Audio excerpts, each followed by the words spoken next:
I Fribond går vi meget op i plantetrenden, og især i år er bregnerne blevet vildt populære.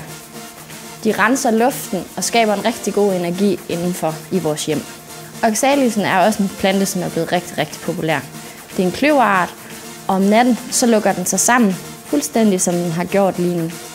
Om dagen så åbner den sig op og står i fuld flor i vores stuer. Aloe vera er en plante, som i år er blevet rigtig, rigtig populær. Det er sådan, at man kan nippe et lille stykke aloe veraen af, og så kan man bruge det til at rense et sår. På samme måde som bregnen er det en plante, der faktisk kan bruges til noget. Pileaen er en plante, som har udbredt sig ved, at folk har nippet de her små stiklinger af og foræret dem væk til venner og bekendte. Det er en plante, der er meget, meget holdbar, og derfor er den rigtig, rigtig populær.